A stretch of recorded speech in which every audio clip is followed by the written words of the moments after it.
ఏదైతే దొడ్డు బియ్యం ఉత్పత్తి అవుతుందో దానికి ప్రపంచంలో భారతదేశంలో మార్కెట్ ఉందా? ఈరోజు మనం పండించేటువంటి దొడ్డు బియ్యం గతంలో తమిళనాడు వాళ్ళు కొనేవాళ్ళు, కేరళ వాళ్ళు కొనేవాళ్ళు, కర్ణాటక వాళ్ళు కొనేవాళ్ళు, బీహార్ వాళ్ళు కొనేవాళ్ళు. ఈరోజు కొనే పరిస్థితి లేదు, వాళ్ళ దగ్గర ఉత్పత్తి అవుతా ఉంది. ఇతర దేశాలకు ఎక్స్పోర్ట్ చేయాలంటే ఆ దొడ్డు బియ్యం సైజు మరి ఉండాల్సినటువంటి అవసరం ఉంటుంది. 6 mm to 6 mm బియ్యం ఉండాలి. అది మన దగ్గర తక్కువ ఉన్నది. దానికి సంబంధించి ఈ రాష్ట్ర ప్రభుత్వం ఏ రకమైనటువంటి చర్యలు తీసుకోలేదు. దానికి కావలసినటువంటి విత్తనాలు, ఆ లెంత్ బియ్యం వచ్చే విధంగా కావలసిన విత్తనాలు రైతులకు ఇవ్వాలి. ఎక్కడ కూడా ఏ రైతుకు ఆ విషయం చెప్పలేదు ఈ ప్రభుత్వం. ఈ ప్రభుత్వం ఎంతసేపు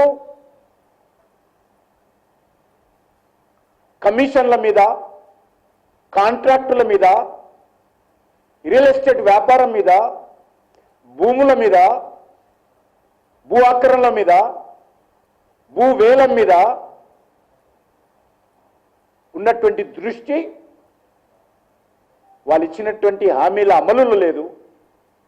కాంగ్రెస్ పార్టీ ఇచ్చినటువంటి గ్యారంటీలు అమలు చేసేటువంటి ప్రక్రియలో ఈ ప్రభుత్వం దృష్టి లేదు. ఎంతసేపు ఆ మంత్రి ఎంత కమిషన్ తీసుకున్నాడు, ఈ మంత్రి ఎంత కమిషన్ తీసుకున్నాడు, ఆ మంత్రి ఎంత వెనకేసుకున్నాడు, ఈ మంత్రి ఎంత వెనకేసుకున్నాడు, మిగతా మంత్రులు మేమెట్లా వెనకేసుకోవాలి, ఇదే ఆలోచన తప్ప ఈ ప్రభుత్వానికి కనీసం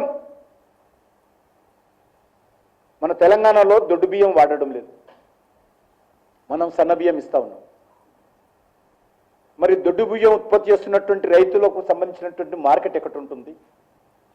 ఏ రకమైనటువంటి వంగడాలు, ఏ రకమైనటువంటి విత్తనాలు రైతులకు ఇవ్వాలి?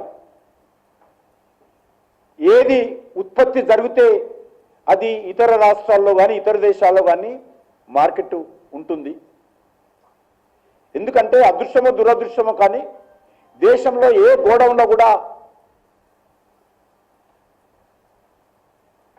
ఒక బస్తా వేయడానికి కూడా స్థలం లేదు.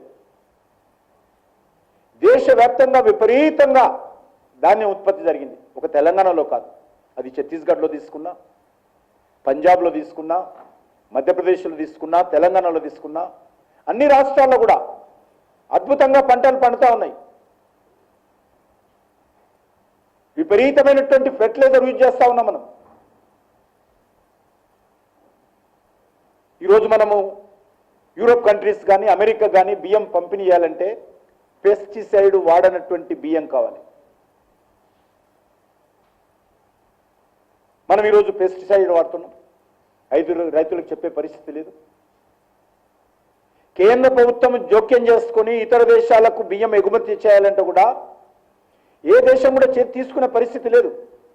ఎందుకంటే మనం పెస్టిసైడ్ ఎక్కువ వాడతాం. రైతులను ఆ విషయంలో చైతన్యం చేస్తున్నామా? ప్రధానమంత్రి గారు పదే పదే నేచురల్ ఫార్మింగ్ గురించి, ఆర్గానిక్ ఫార్మింగ్ గురించి పదే పదే చెప్తున్నాం. మరి కింది స్థాయిలో, క్షేత్ర స్థాయిలో, రైతు స్థాయిలో, ఫార్మింగ్ స్థాయిలో ఆ యొక్క ప్రధానమంత్రి గారి సందేశం చేరుతుందా అధికారుల ద్వారా? ఆ రకమైనటువంటి విత్తనాలు అందిస్తున్నామా? ఆ రకమైనటువంటి మోటివేషన్